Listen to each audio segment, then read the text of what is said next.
Good morning. We begin our time together with the song I Wish I Knew How by Billy Taylor and Dick Dallas. Please make sure your microphone is muted and so you can sing along as energetically as you like as we welcome this new day after the storms of the night. Glad you're all here.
Good morning and welcome to the Unitarian Universalist Congregation of Gwinnett.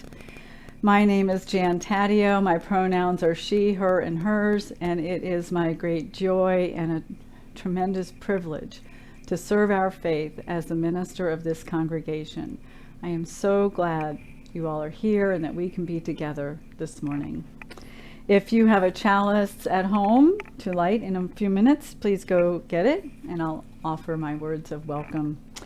We arrive from many places and many life experiences as we gather in this cherished space to recall our true selves, reflect on the meaning of our lives, and to explore questions of ultimacy together. If you are here for the first time or the 1,000th time, you are welcome here. If you believe in many gods, a god or goddess, no gods, or you're just not sure, you are welcome here.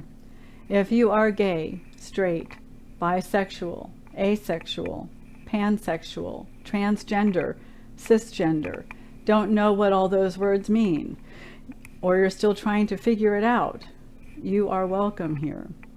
If you are covered in tattoos or are a blank canvas, you are welcome here. If you shout amen after each song or sentence, or if you prefer to sit with us quietly, you are welcome here. If you arrive here sober, addicted, or somewhere in between, you are welcome here. If you are grieving, or if you are celebrating, you are welcome here. Your whole self, all that you were, all that you are, all that you yearn to be, is welcome here. And you are just where you should be, in a room full of compassionate, thoughtful, Unitarian Universalists ready to meet you where you are. You are welcome here. You are home. And if it is your first time with us, I hope that you will indeed find your spiritual home here with us. We are becoming a radically welcoming sanctuary in a green space. We foster spiritual growth as we joyfully nurture connections and community within our walls and beyond. If this is your first time here, I encourage you to join us several times to experience the full flavor of this faith tradition and this congregation. And when we are able to meet safely in person again, I hope you will come and join us in person at our beautiful Blue Boat home building that I also call a TARDIS because it's blue and it's rectangular and it is bigger on the inside because of all the love waiting to welcome you in. Come and be curious, courageous, and compassionate with us. And now let's all take a deep breath and arrive more fully into this precious time we've set aside. With the next breath, bring every molecule of your being into this time together.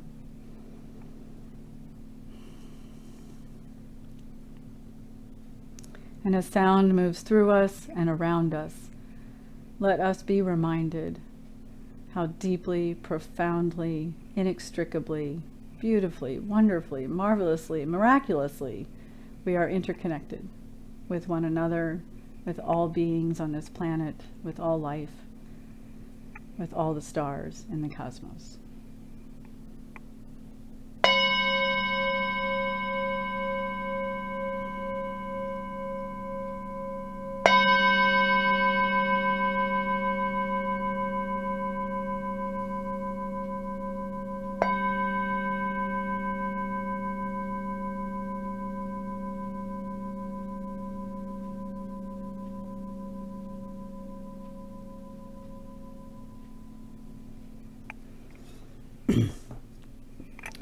You have your chalice ready and your matches or your lighters. And yeah, it reminds me I'm missing a lighter, but I'll take care of it now. So first I'm going to light the 2 candles in front here. One for the south, one for all the cares and concerns in our community. And I light our chalice. We light this flame to ignite our hearts and minds, to ignite our hearts and minds, the spark of knowledge that enlightens, the shimmering hope that burns, the blazing love that engulfs our actions, the bonfire of our commitment. We light this flame for those who celebrate themselves, who fear, who hope, who persevere, who side with love for all.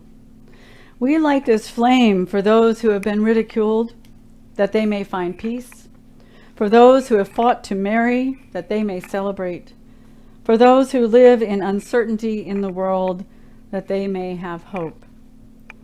We light this flame to renew our commitment that no one shall ever again suffer for the right to love. We light this flame to celebrate our kaleidoscope of diversity, working, loving, and living on the side of love. For this and so much more, we light this flame. We light this flame with those words from Linda Lee Franson on this day, especially because it is October 11th, National Coming Out Day. And our call to worship comes from Victoria Safford, called Any Other Questions? People ask me sometimes, is this a gay church? It is a privilege to answer. Ours is absolutely, gladly, hopefully, and humbly, gaily a gay church, a gay tradition where everyone, including heterosexual members and friends, is welcome, where everyone is needed, where everyone's experience is cherished as a sacred text, because no one's experience of living or loving can be comprehensive, because each of us holds clues the others need about how to live with dignity and joy as a human person, and none of us knows enough about that yet to be considered whole. It is absolutely a gay church, even as ours is a gay world. If you would look around, gay church, straight church, people's church, a human congregation made holy by the holy hopes and fears and dreams of all who wish to come. Come in, we say. Come out. Come in. We're all in this together. I will not speak of tolerance with its courteous clenched teeth and bitter resignation. I will not speak about acceptance of other people and some other kind of lifestyle. I can only look in laughing wonder at human life in all its incarnations. I can taste only in passing the breath of the spirit of life on my mouth and understand our common longing to breathe in deep, deep gulps of it. I cannot think of being anybody else's ally, even because even that implies some degree of separation, some degree of safety for some of us, not all. We are allied with no one and with nothing but love. The larger love, transcending all our understanding, within which all the differing, gorgeously various, variant, beautifully deviant aspects of ourselves are bound in elegant unity. I know that on some sad and disappointing days, these words describe the church that yet shall be and not the church that is. I know, but I know too that to answer is an act of creation. To answer this question and some others is a privilege, a prophetic imperative, a joy, a duty, and a holy sacrament. Amen. Okay, well, now for something completely different, it's time to look into our wonder box. I wonder what's in the wonder box. I miss having people come up and open the wonder box for us. It will happen again. Oh, look what's in the wonder box. It's my bunny. I love this bunny. I've had this bunny a long time. I think actually it was my son's bunny. It's a puppet bunny. Oh, there's something in here. What is that? Oh, look, it's an ear. Oh, well, you got two big ears already, Bunny. It was funny you'd have an ear inside of you too. So I have an ear, and Bunny's shaking his head. What's wrong, Bunny? I know, it's weird to find an ear in the wonder box, but anyway, this ear is one of two on our bodies. Is something wrong again? Everybody's looking at me kind of funny. What's going on? Why are you all looking at me funny? Ross, why are they looking at me funny? Because it's not an ear. It's not an ear? Well, the box said it was an ear. The script here says it's an ear. It fits on my head. It must be an ear. Isn't this an ear, Bunny? Bunny's going to turn the page. Oh, wait. It's not an ear. It's a heart. But it made sense to have an ear because our theme is deep listening. So what does a heart have to do with deep listening? What do you think, Bunny? Well, when you listen with your heart, you can find out how people feel. Part of deep listening is listening with our heart to hear another person truly and fully. It is one way to show compassion. I think it means really paying attention when a person is trying to tell you something. I'm sorry, Bunny, what did you say? I wasn't paying attention. That's what I was just talking about. What? Listening with your heart means really paying attention when a person is trying to tell you something. Oh, okay.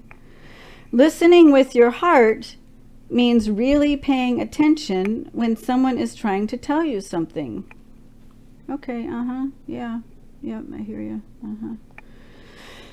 Listening with your heart means really paying attention when a person is trying to tell you something. Okay, yeah, I hear that. Really listening with your heart means really paying attention when you're trying to somebody's trying to tell you something. Oh, I give up. She's not listening to me. Wait, you mean That listening with your heart means really paying attention when a person is trying to tell you something and not looking at your phone or other things. Well, you know, I know that. I always do that. I'm very good at listening all the time. I always pay attention. Well, I hope that you work on listening with your heart a little harder. Okay, I'll do that. I'm going to listen with my heart. I'm going to listen to my heart too. Bunny, let's sing together with everybody else, Voice Still and Small by John Corrado. Okay.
Good morning.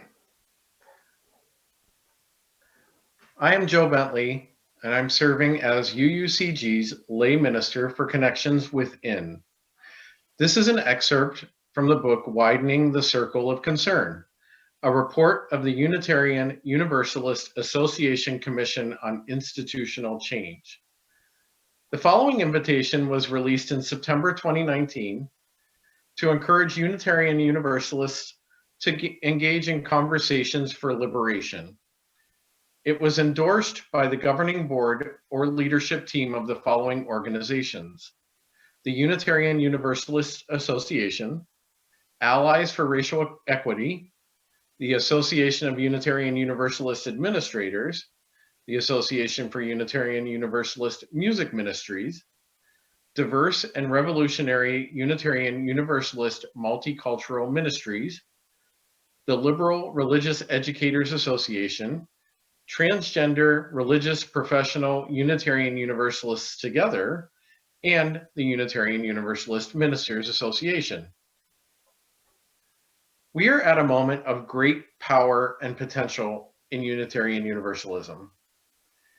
Unitarian Universalists have charted a new path to create a faith movement where people of all backgrounds and identities can thrive, to challenge systems of oppression, patriarchy, and white supremacy at all levels. We have begun to make progress in reimagining and diversifying our leadership and our communities. We are beginning to make good on the promise that generations of our faith forebears have made. At General Assembly 2019 in Spokane, Washington, the change was seen and recognized from the stage. Among attendees and in programs and worship, embodying the theme of the power of we. We also recognize that meaningful change is hard, especially as it relates to identity and power. It raises essential questions about whose voices are heard, who is asked to take risks, how we negotiate our relationships, and what our priorities are as a community. False divisions like political correctness versus inclusive speech, or the question of whether to focus critiques inward in our communities versus outward toward the world, distract from the core calling of our faith to move toward equity and compassion in every way. We offer conversations for liberation to unite Unitarian Universalists into broad, shared discussion to discern together how we move our faith forward towards greater justice. Using this common framework, UUs can engage faithfully in our own congregations and communities, and then bring their discussions on the future of our faith to the wider association. As you engage in conversations for liberation in your communities, we invite you to honor these three core commitments grounded in Unitarian Universalist values. First, we recommit ourselves to the aspiration of a fully inclusive and anti-oppressive community. This is an essential calling that arises from our principles and theology. We recognize oppressive systems as violations of human dignity, demanding we challenge them both within and beyond our congregations. Systems of oppression hurt and dehumanize us all. We acknowledge we are part of the interdependent web of existence, and that none of us are truly free until we are all liberated from oppression. Second, we recenter the truth-telling that comes from voices at the margins of our faith community. The call to spiritual maturity and growth means listening to marginalized voices and to create brave space where these truths can be held. The circle of faith community grows wider from the margins, not the center. We value the leadership and wisdom of people who are trans and or non-binary, those who are disabled, people of color and indigenous people, those who are poor, and all who have been historically and continue to be in oppressed communities. Third, we reaffirm that we must lead from the covenant of care that binds us. We must hold each other in love and kindness, including when we do not agree. We have to take responsibility for the impacts of our voices, processes, and actions as we engage with the expectation of growth and learning. No one is disposable. Unitarian Universalism is no place for name-calling, dismissal, gaslighting, and arguments that undermine and erase. With humility, we must affirm one another's humanity, even in times of frustration, heartbreak, and trauma. Together, we must dig deeper to advance our shared aspiration towards a Unitarian Universalism that practices the liberating values of our theology. Thank you, Joe. I put this phone away. I don't think I need it anymore.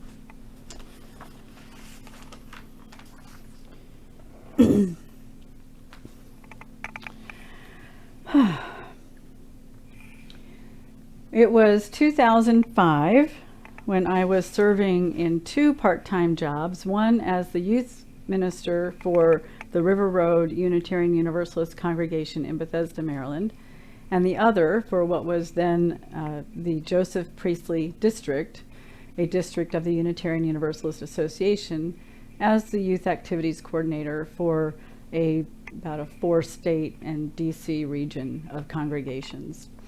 Went to a lot of youth conferences, youth lock-ins, and slept in a lot of churches.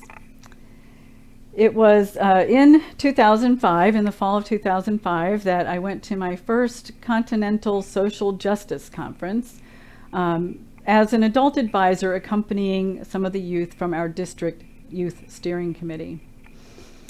And I had never been to such a thing. It was up in Pennsylvania. It was, there were about 50 people in this big, big old house that they had rented for this conference. On the first night, we all gathered in this large living room, piled onto couches. We barely squeezed in, people on the floor everywhere. I was the only adult advisor. I must not have read the fine print that they had enough adults and they didn't need to send someone with their youth from the steering committee. But there I was, and ready to learn and experience what there was. So that first night we did introductions, and we went around the room and we were asked to share our name, our pronouns, and something about where our identity, our background or something. So I forget exactly how they phrased it. I was last to go, and I listened as everyone shared, and I was trying to figure, I'd never heard of this before about pronouns. There's more than two, and I didn't know about that. People were sharing identity things that I didn't fully understand and couldn't relate with. And so when it came to me, I was the last one. And I said, I'm Jan Taddeo. If I'm in the room, call me Jan. And if I'm not in the room, I don't really care how you refer to me. And if, and let's see, I guess I'm a human being. And that was that. And we all kind of spread out to go on to it was late. People were headed to bed or up, going to go find a place to hang out and chat for the night. And I got pulled over by an African-American adult woman who was part of the leadership team for this conference. Their name was Elandria Williams. And E took me into a private space and very kindly educated me about a little bit about the pronouns, but mostly about my comment that I was a human being. And they educated me to understand that for centuries, only white people could be called or were considered human beings. Well, I still get emotional thinking about that conversation. I was horrified at what I didn't know and what I had done. I felt deep shame. I wanted to run away. I couldn't.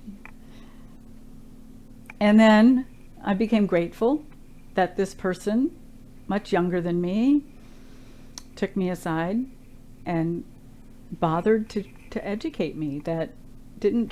He didn't just dismiss me. Didn't just say, oh, there goes another white woman who doesn't know anything. I committed myself to continue learning and growing and understanding more about my identity, my heritage, and also to understand more about all of this identity stuff. So 15 years later, I think I've made some progress, and I know that I have a long way to go still. The book that Joe read from, Widening the Circle of Concern, Report of the UUA Commission on Institutional Change, came out in book form this year. We're about a year behind in this idea of taking part in the Conversations for Liberation, and I'll talk more about that in a few minutes. It is an exceptional read, and I would love for everybody to read it. I know that's a big ask. It is on the UUA website.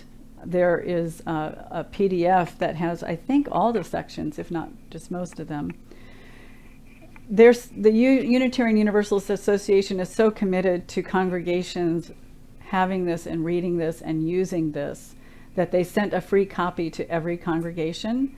Our copy went to Barbara Stanke, who's our lay minister for Radical Welcome. And when Barbara's done reading it, I expect we'll be able to pass it around. But maybe we need to order a few more copies and make it available more widely to people in this congregation.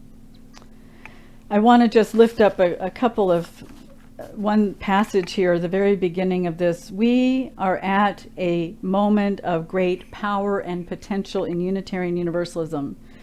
Unitarian Universalists have charted a new path to create a faith movement where people of all backgrounds and identities can thrive, to challenge systems of oppression, patriarchy, and white supremacy at all levels.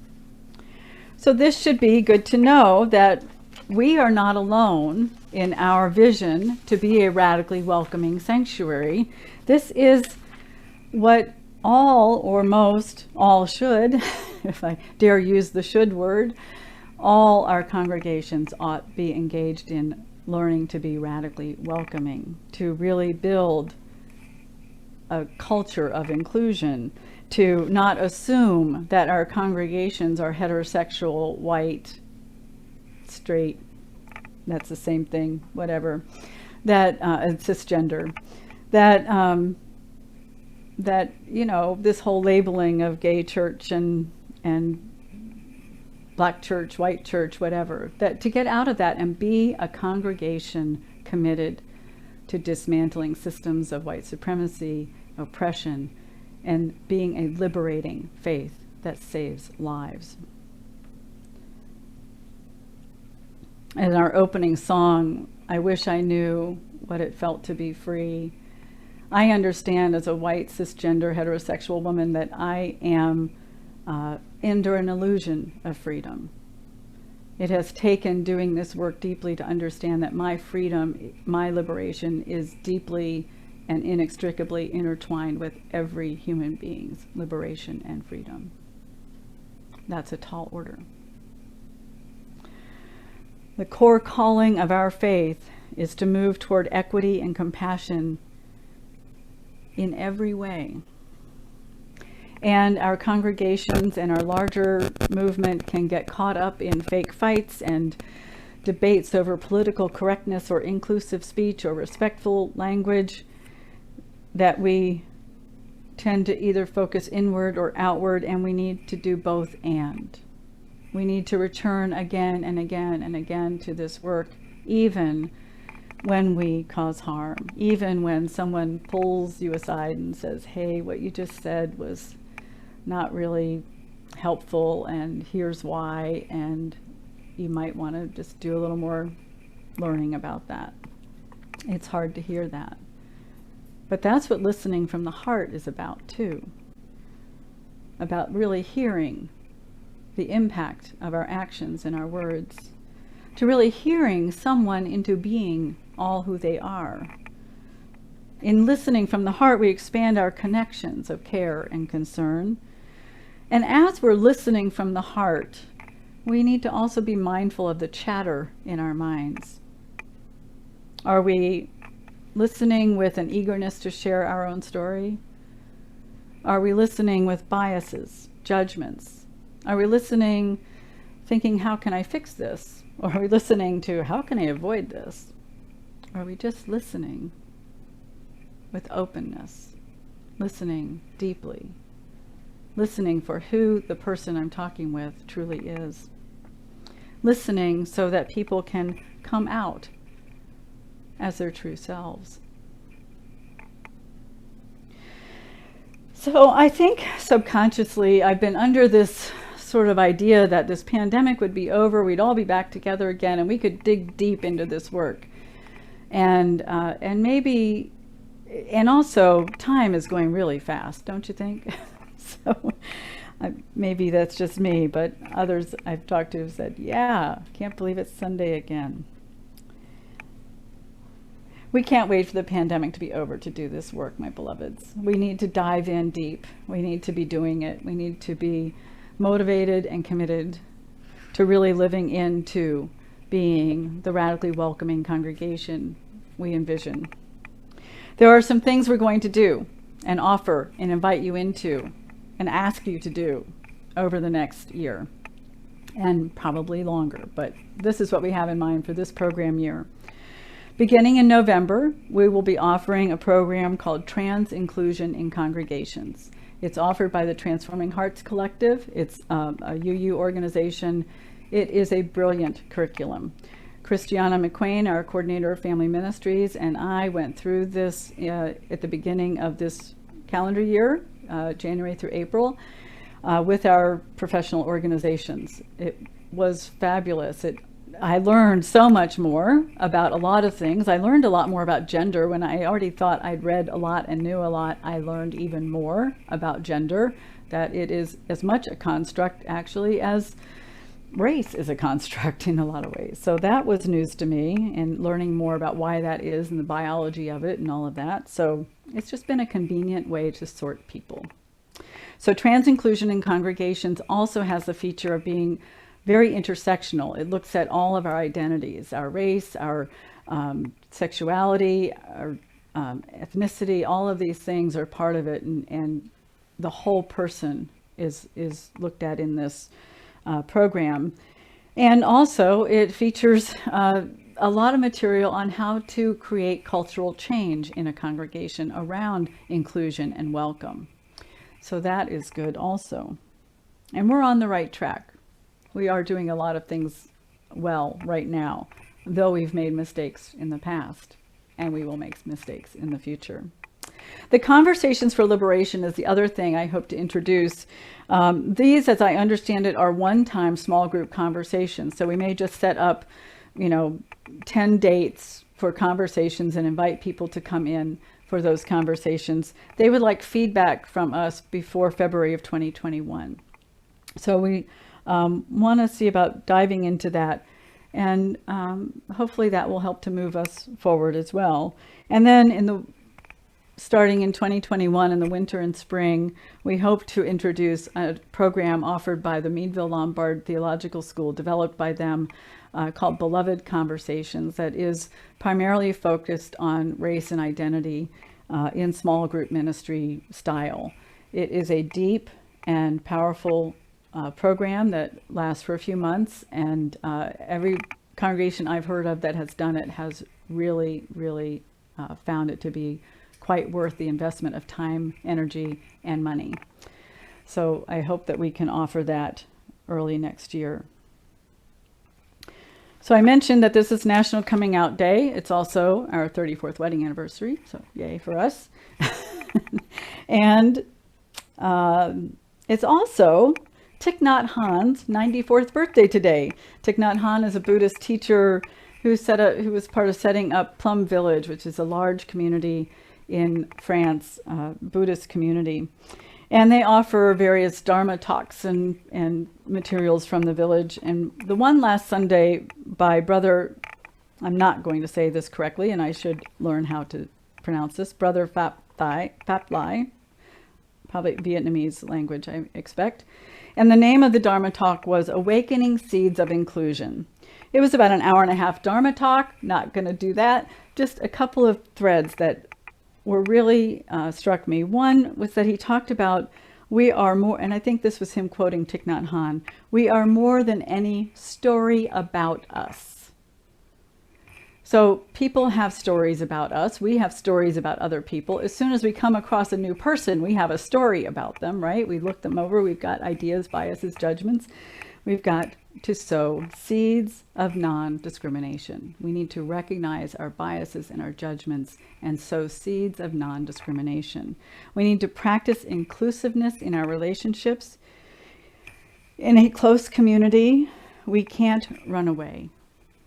We may think we can run away, but truly whatever is causing us to run away will come with us. We have to face difficult situations, and we need to go through them together. This congregation has done that in the past. We'll do it in the future.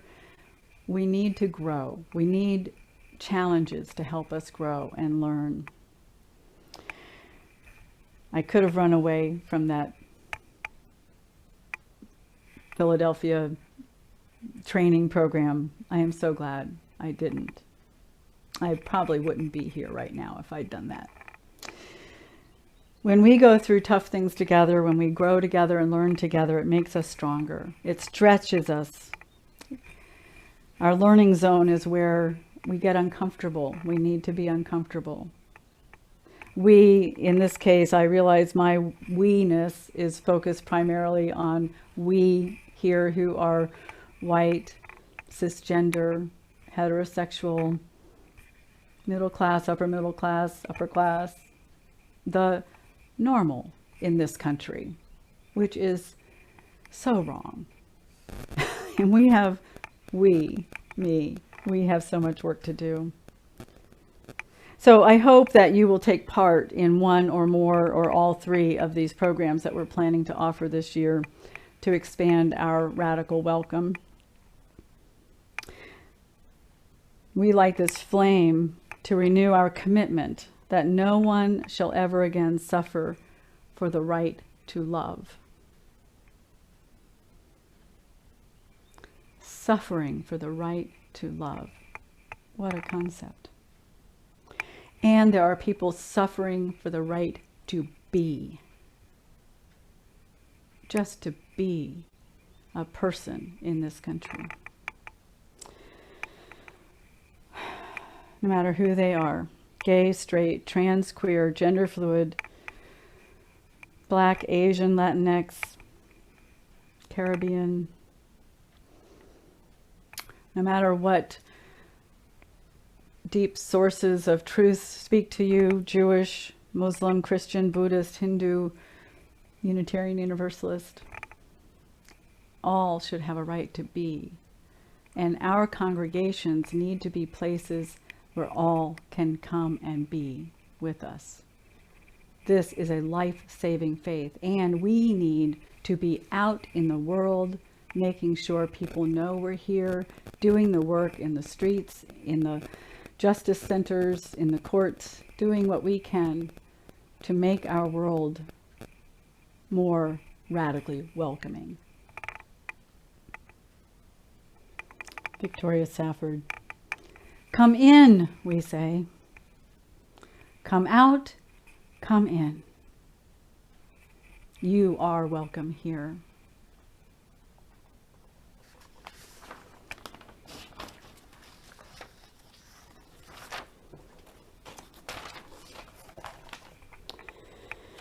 At our gathering for exploring spiritual practices this past Wednesday, we shared a time of silent, mindful meditation, and then we had a discussion about other spiritual practices that people enjoy or are curious about. And one of these is guided meditations. So I came across a guided meditation for overcoming shyness in a book by Max Heistein, The Healing Waterfall, 100 Guided Imagery Scripts for Counselors, Healers, and Clergy. So I looked at this meditation and I changed it a lot, a whole lot. So it's adapted to offer ways to engage in a listening conversation with someone you don't know well in the context of listening and engaging for connection, inclusion, and radical welcome. The prospect of engaging with new people can seem daunting, especially someone we perceive to be different from us in particular ways. Our attempts at socializing with new people can sometimes be painful, especially if we unintentionally cause harm with microaggressions or asking well-intended questions that cause discomfort for the person we're trying to engage with.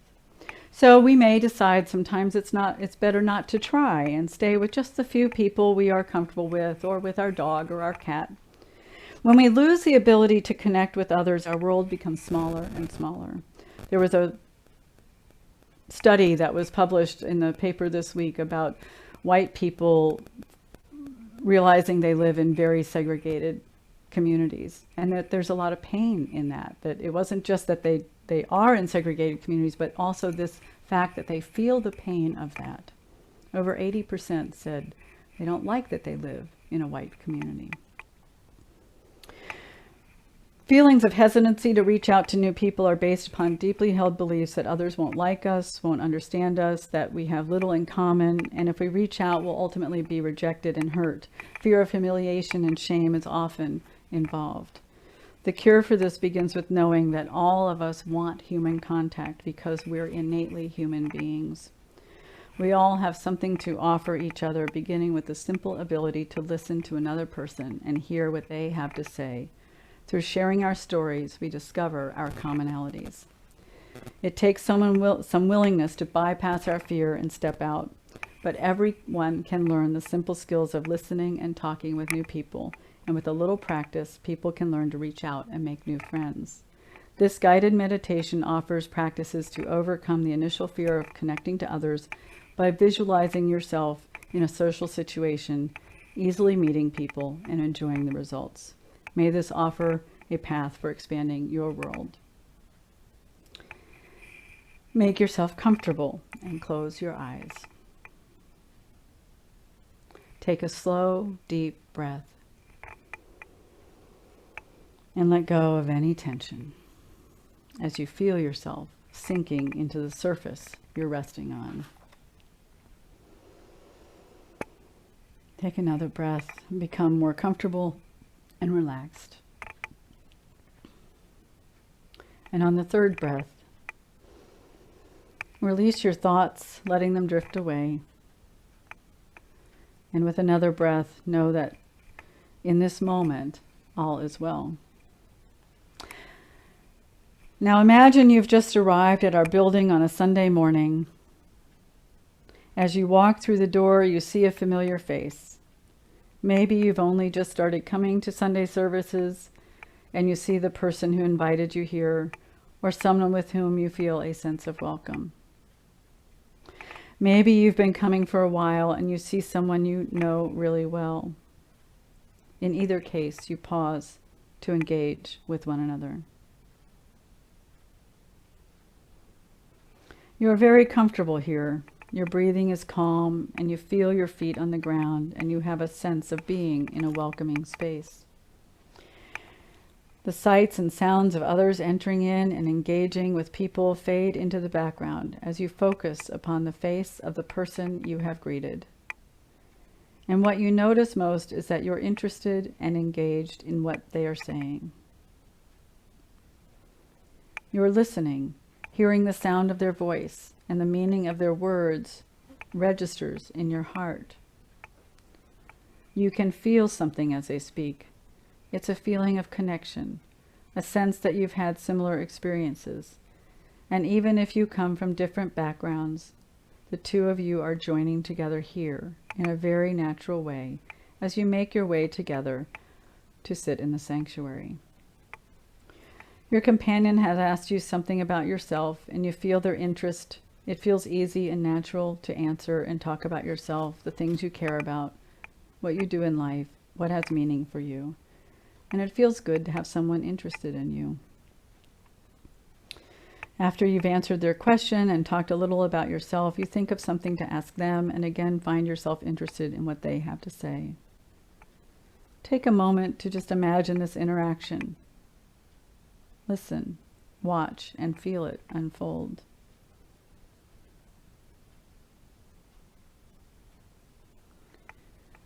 And the scene changes, and now the service has ended, and it's the time for connection.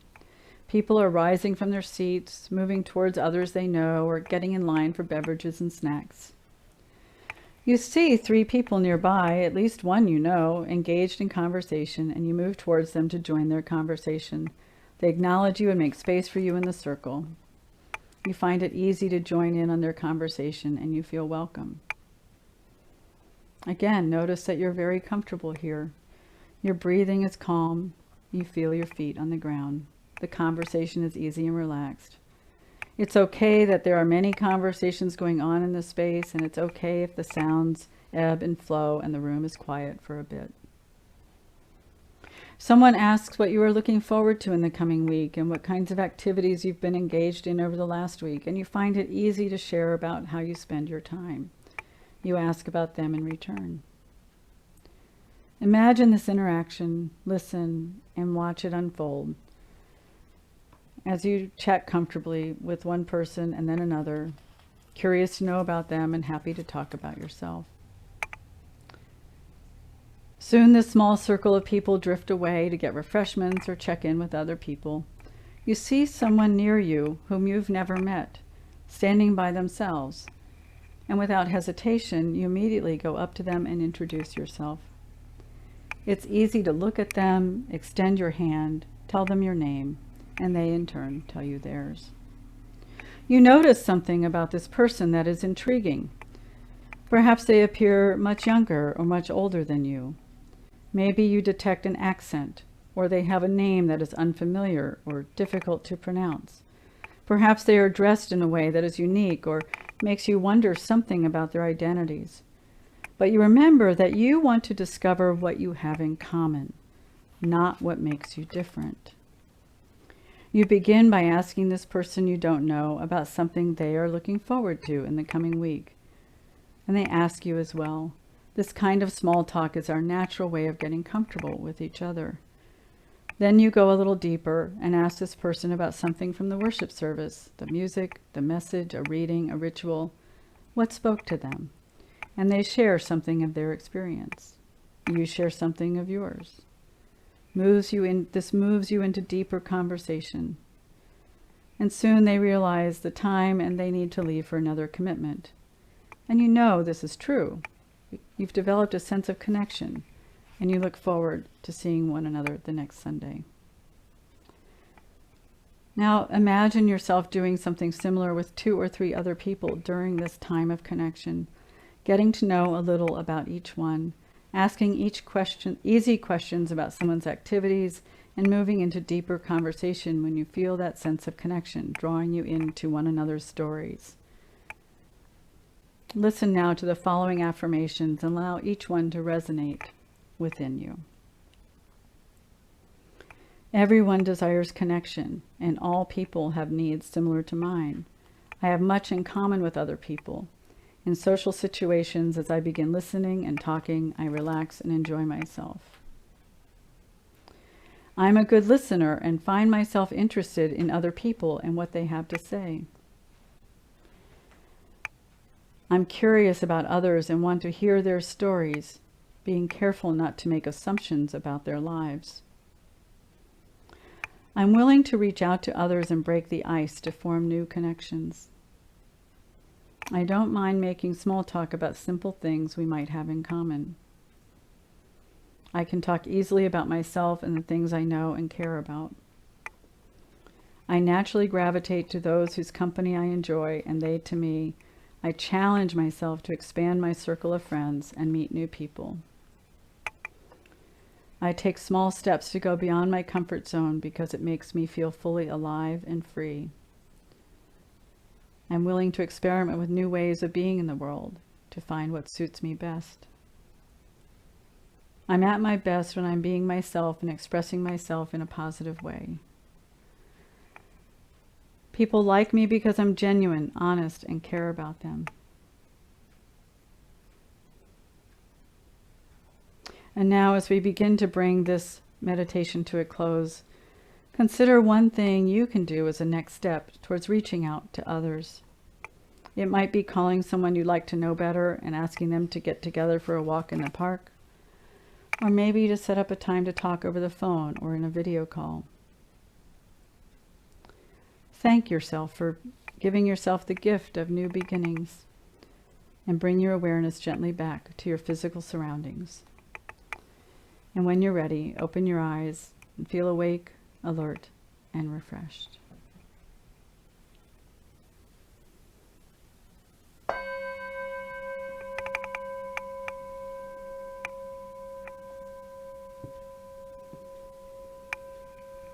We respond and close this meditation singing together, "I Know This Rose Will Open." You'll hear the congregation sing it through once in unison, and then you'll hear it move into singing in rounds, and just either let it flow over you or join in as you're able.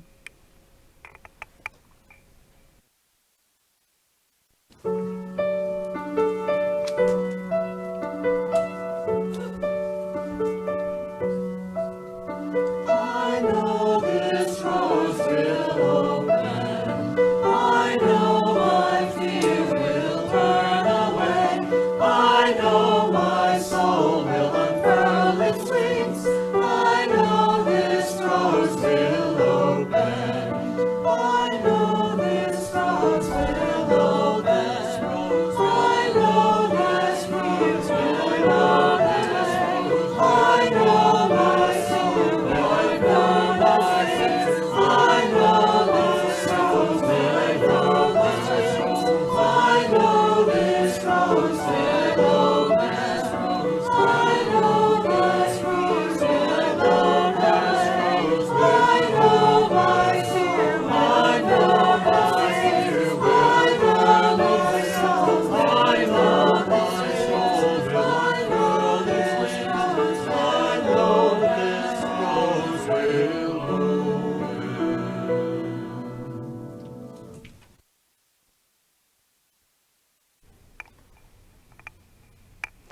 Our congregation is committed to creating a more compassionate world. To this end, each quarter we split our plate collection with an organization nominated by a member of the congregation and selected by our Giveaway the Plate committee. Please send your nominations to giveawaytheplate@uucg.org. Our fourth quarter plate recipient is New Life Technology Group, located in Alpharetta, Georgia. Their mission is to help our planet by reducing e-waste and support our community through their Computers for Kids program. They do this by recycling, refurbishing, and redistributing electronic waste, and they work with businesses, schools, faith communities, nonprofits, and neighborhoods to help keep electronics out of landfills. Our plate contributions also support the shared ministry of this congregation, so I ask that you please give generously to support the work of this important ministry in our wider community, as well as the vision and mission of our congregation.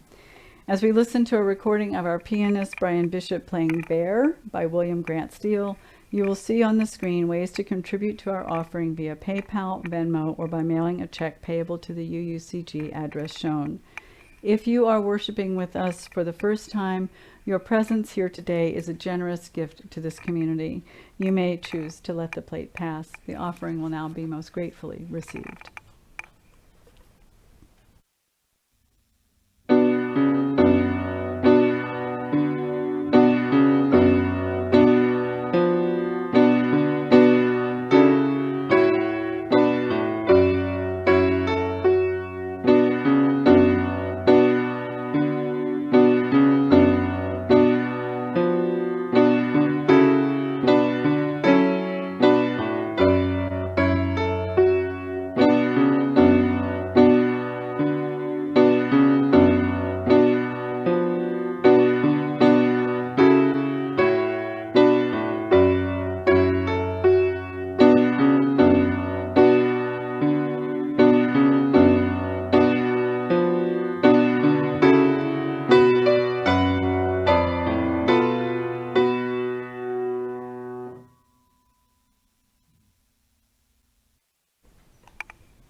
May the generous gifts received today move us towards realizing our vision of a more connected and compassionate world. I offer my gratitude for Joe Bentley for bringing his voice to that reading this morning. I'm also grateful Christiana McQuain for managing our Zoom space and Russ Taddeo for managing sound and video and for hollering out, "That's not an ear." Now is the time for our call to connection. Please seek ways to connect between Sundays. It's so important during this time that we maintain our connections. If you are new to our congregation, you may text welcoming to the number on the screen. I hope you will. You'll receive just a few texts and emails, but I know you're probably getting inundated with campaign texts and emails, so I understand if you don't want more, but really these are limited and they will help you to get connected and to know us better. You can also subscribe to our weekly e-news by emailing info@uucg.org, and you'll get our weekly e-news with information about upcoming activities and worship services and faith development programs. And check out our website. In order to sign up for some of our programs, you need to go to the Register for Events button that's on our homepage at the bottom. And one of the things, if you're new to the congregation, you can go in and register for is our UU 101 visitor orientation that will take place next Sunday after the service. And for those who've already gone to UU 101 and learned about our congregation and Unitarian Universalism and want to know more about the path to membership, you can join me for UU 102 also after the service next Sunday. The Zoom links are on our calendar, and it is really helpful if you register in advance so we know you're coming. If you want to be of service, one thing you can do, if you're eligible to donate platelets, please do. Please contact Atlanta Blood Services and donate platelets for a beloved member of our congregation, Terry Welcher, who's battling leukemia. He needs several bags of platelets every day, and be sure to tell them you're donating for Team Terry. And then also the Unitarian Universalist Association has developed a sub-organization, UU the Vote. It's a nonpartisan organization to get people out to vote, make sure they're, I think we're past registration now, but they're educated about when they can vote, how to vote, get them out to the polls in November. It is so important that we all exercise our right to vote, our privilege to vote this year. And if you are a family with children in elementary age, you may want to sign them up for our religious exploration programs if you haven't already. You can register also on a button on the front page of our website. At the bottom of the page, there's a link to register for religious exploration. This is the only way to get these the information about our programs, because all of our programs for children, in order to have a high measure of security, we require registration to get access. This week, the program is RE from home, using materials sent to those who have registered in advance. And next Sunday, we'll return to, it's always the second Sunday that we have RE at home, and the other Sundays of the month, we have RE at 12:30 on Zoom. And it's a fabulous group of people. So if you're not in it, register and be part of it. Next Sunday, we have a fabulous program at 10 a.m. called Lectio Divina and Listening for the Divine Voice. Lectio Divina is a spiritual practice that helps us to dive deeper into the meaning of scriptures and words and writings. They'll be using a short secular reading next week. It's a great way to go deep into what meaning we can get from questions and in the text. So please join us for that. I wish I could go. I'm doing rehearsal at 10 a.m. or I would be there. I love Lectio Divina. And speaking of spiritual practices, on Wednesday, I have my room open at 2 o'clock from 2 to 3. It is becoming a more structured program rather than a drop-in, so I hope that more people will come. We had a great group this week. We will be doing a short period of silent mindful meditation, and then we'll be doing a different guided meditation because last week some people expressed interest in exploring more about guided meditation. And then on Thursdays, on a lighter note, we have just our happy hour, just a time to get together and visit with one another. Please join us for that at 6 o'clock on Thursdays. And also there are so many other ways to connect. We have our Covenant Choir every Tuesday. We now have an assignment. You are going to see some virtual music come in, cross your fingers. But our choir director, Michael, has set up all the materials, and everyone who's in the choir is hard at work. So if you're on our choir email list, you have that. If you want to be involved, please contact me or the church. Somehow let us know that you're interested, and we will get you into the choir and let you be part of this, encourage you to be part of this virtual choir that we're doing. Belief exploration is today after the service, about 12:30. Our book club is on, book discussion is on October 28th on Barbara Kingsolver's book, Unsheltered. Every Sunday from 4 to 6, Sherry Bailey offers tarot readings. And on the first and third Wednesdays, we have Yarns from the Heart, and the Sylvan Sanctuary Samhain ritual will be on November 7th. And you can look at our website to see what else is being offered. There's lots of things. On October 25th, 2 weeks from now, staff and volunteers are going to get a day off from worship here at UUCG, and everyone's invited to go on a field trip to the UU Fellowship of Raleigh, where the Reverend James Kubo Komoto will be preaching, and their service is also at 11, so it fits nicely with our schedule, so we can still offer our 10 o'clock adult and teen faith development program called Listening for Silence. And the link for that service will be on the website, and I'll remind you again next week. And now let us rise in spirit as we say together the words we say as we extinguish our chalices, followed by our closing song, Love Knocks and Waits for Us to Hear, by Daniel Charles Damon. We extinguish this flame, but not the light of truth, the warmth of community, or the fire of commitment. These we carry in our hearts until we are together again.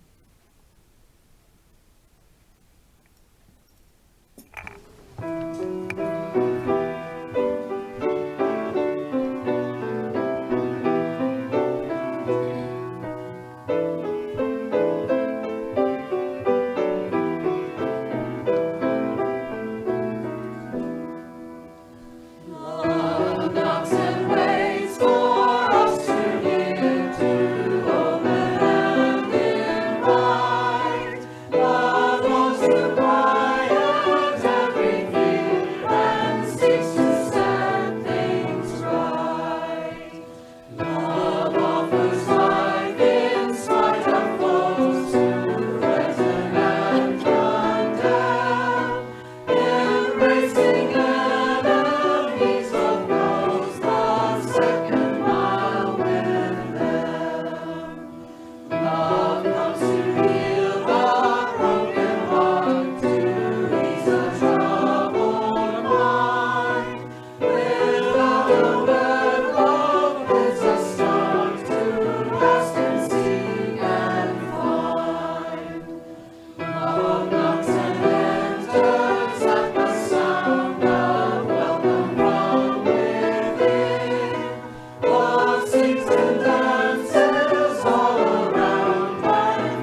Our service has ended, and now our service to one another and the world begins. I encourage you to go out and be allies with no one and with nothing but love, the larger love transcending all our understanding. Be allies for love as you also move safely through this time of the pandemic, and take good care of yourselves and your beloveds. And wear your mask, wash your hands, keep space between you and others. Call a friend. Call someone you don't know well. You are each so precious. I love you. I'll see you next Sunday.